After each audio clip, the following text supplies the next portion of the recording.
1,197 words today.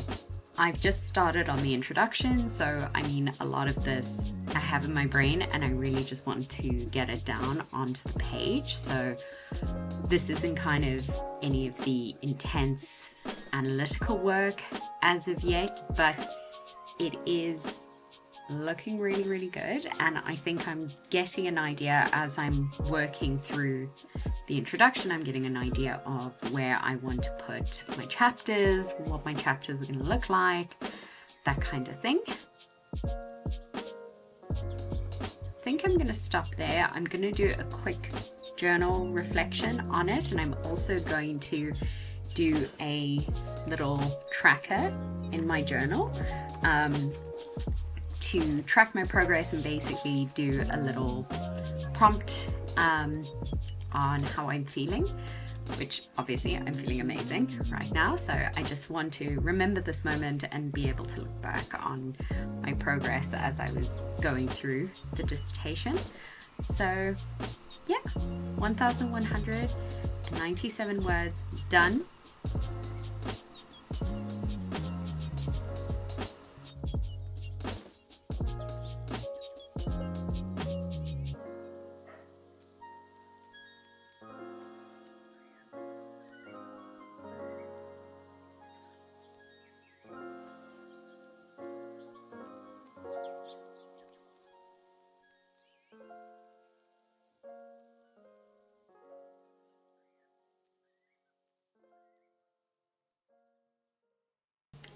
Hello everyone, welcome back to my corner of the internet. My name is Cait and this is another Dissertation Diaries, another update on how the master's dissertation is going.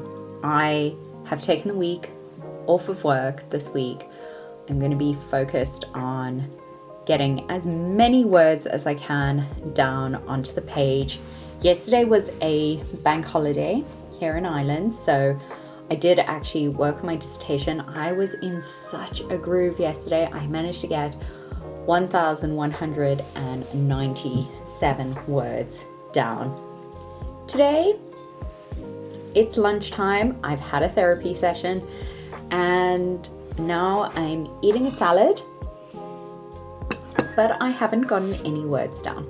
So today I'm really going to be focused on refocusing myself to get some words done. Now, one thing that's really helped me with this is that I am creating, as I kind of go along, a very, very detailed annotated bibliography. And this is incredibly helpful as you're kind of writing a longer piece. And I've used Jenny AI to do that. And let me show you how I have done that.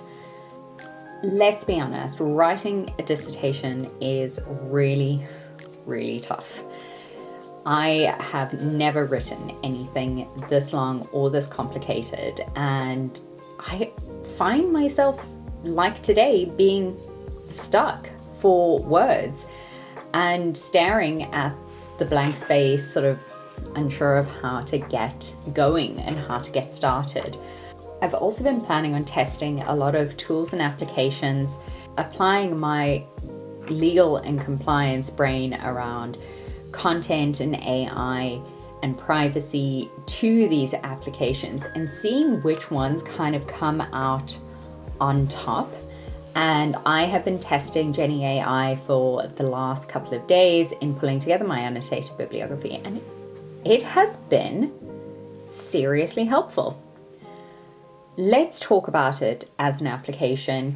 Jenny AI was specifically created to help researchers and high-level academics read, understand, write their research more effectively, and kind of aims to be an intelligent research assistant. Now, before I get down the line of AI for academics, the way that I like to think about AI, and this is very much my own opinion that has been taken from the fact that I have worked in legal and compliance for a big tech corporation, and I know the impact of the regulations. I know what the regulations are trying to do. I know how the models are tested, and I can form a sound opinion as a researcher who is doing their master's dissertation. The way that I view AI is that I see it in the same way that a calculator helps a mathematician. So it's something that is a powerful research tool.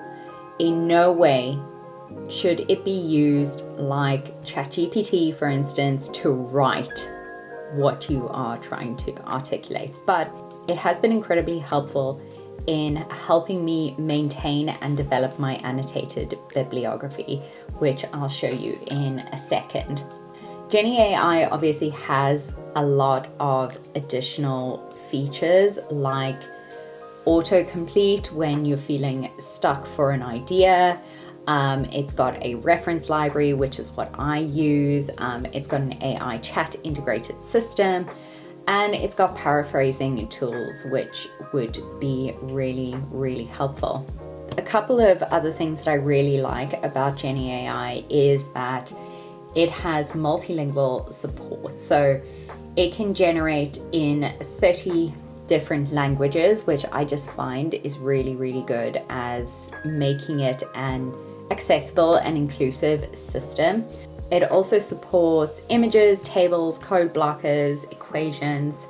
It is quite a multi-purpose tool that can be used for researchers. I obviously really like it for its citation tool and its references. In each of my annotated bibliography sections, I can easily cite research in a document, and also get citations accurately mapped to a particular citation style. And that's just really, really helpful for me. That is valuable time saved from me not having to worry about a citation method. And in this way, Jenny AI is a fantastic research tool and a research assistant. It does help me organize my thoughts and keep a up-to-date annotated bibliography for me so that when I am writing, I have all of my sources of information right there. And in that way, I found it really, really helpful. So I'm now going to eat my lunch, crack open my annotated bibliography, and get some words down on the page.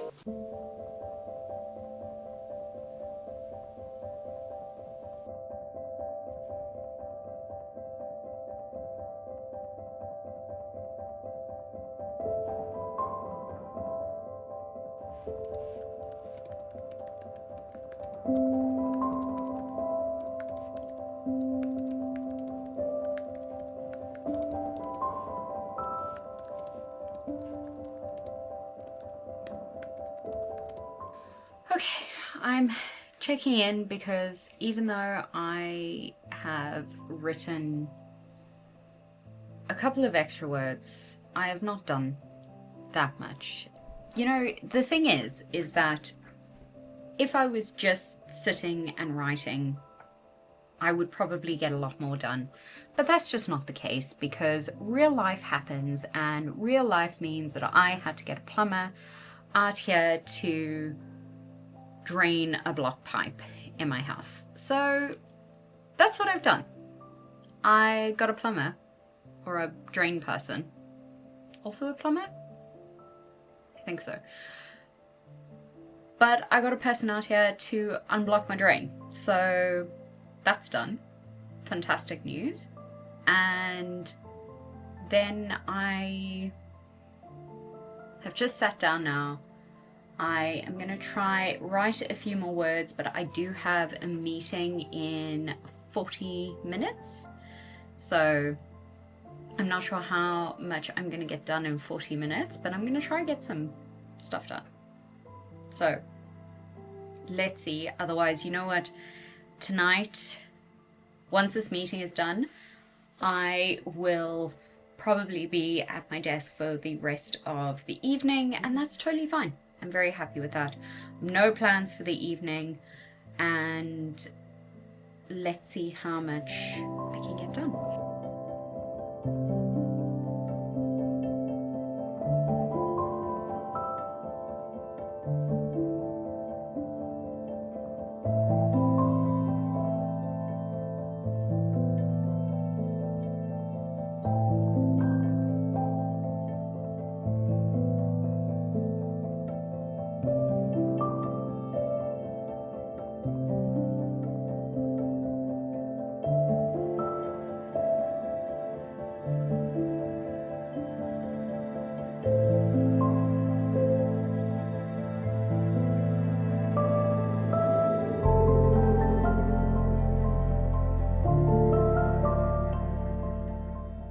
I find this section of my dissertation quite difficult to talk about, which is essentially Spencer's view of the Irish and Irish society, because he is quite vocal about how he believes the Irish to be a primitive society, and how implementing colonial structures, or what we now recognize as colonial structures, will essentially eradicate that primitive nature of Irish society.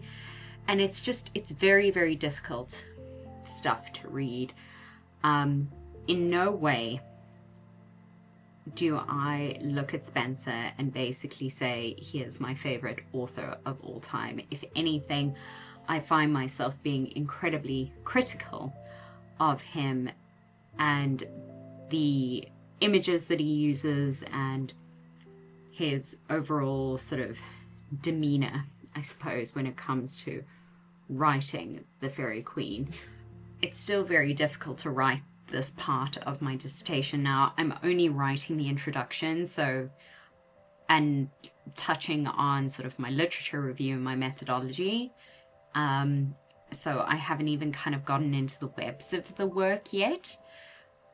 So this is just very much a high level view for me, but it is something that doesn't sit comfortably. There's quite a few things that I will be writing about in this dissertation that won't sit comfortably, and I kind of have to address that and work through it.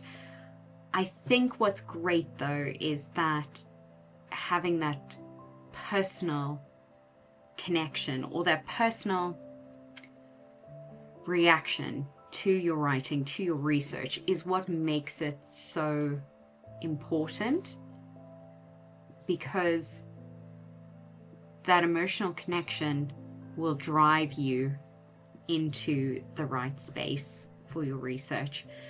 And I just feel really, really lucky that I get to do this research. I love it so, so much, even in the difficult times of my research.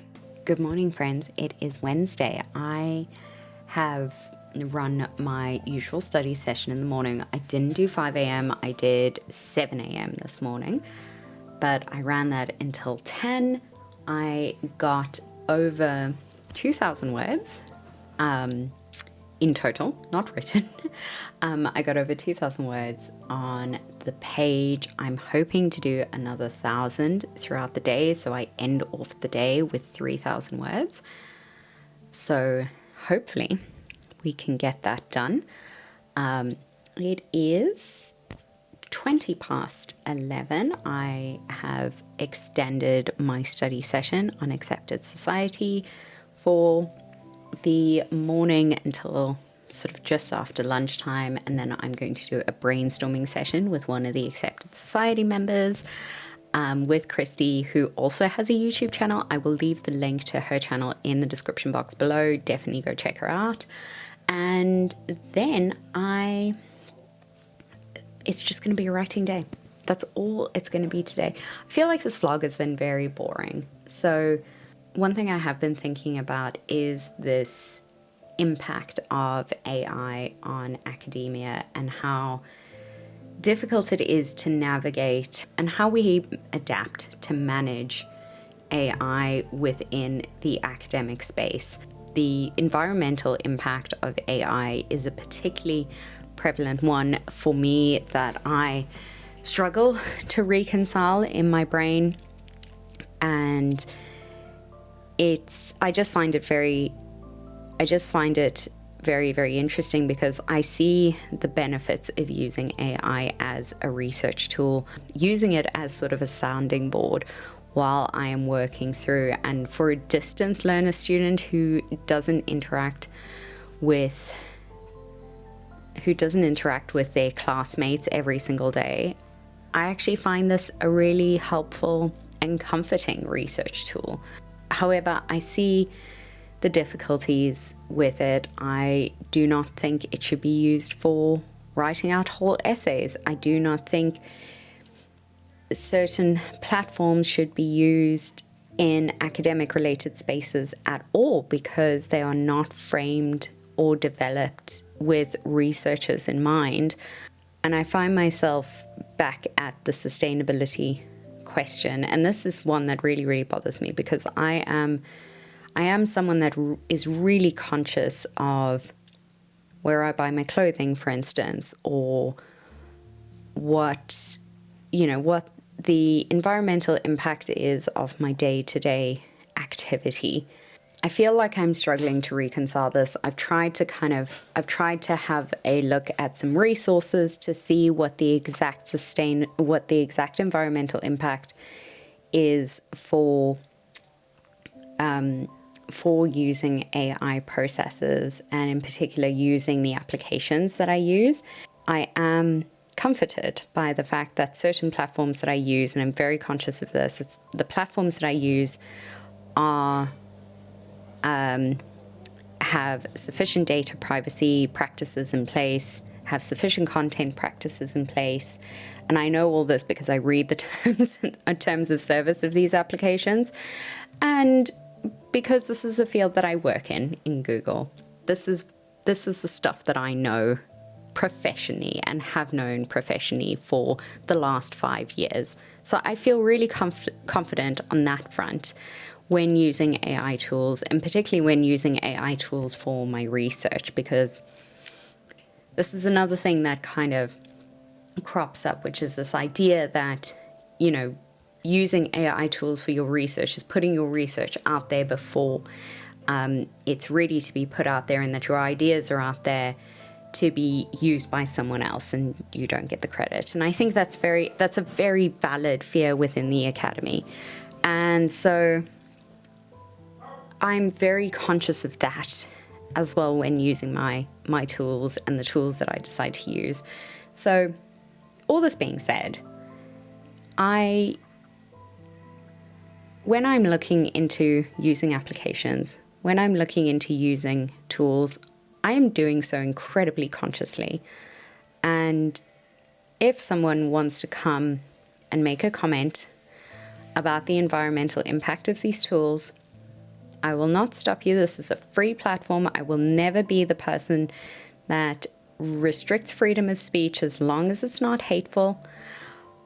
One thing I will say is that if you are going to comment on the environmental impact of AI tools, I'd like you to look at your environmental impact first before commenting on mine. And if you can say with absolute confidence that every single aspect of your life is environmentally friendly, then by all means. If you're wearing something from a fast fashion brand, I can absolutely guarantee you that the environmental impact of you wearing something from a fast fashion brand is far higher than using an AI tool.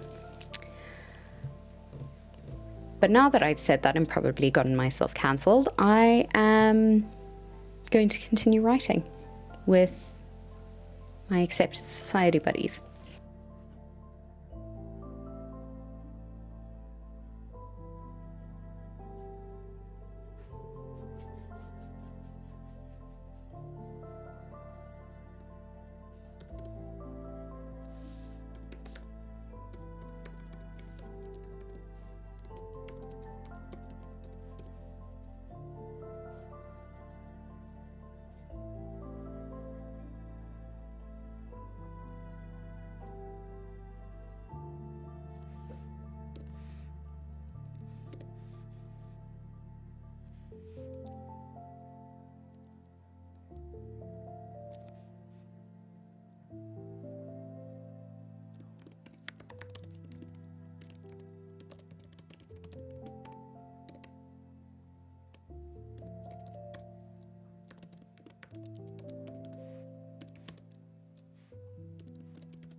All right, friends, I am checking in at the end of the day. I managed to write just under 3,000 words today. I managed to write out my draft introduction. It's too long. It's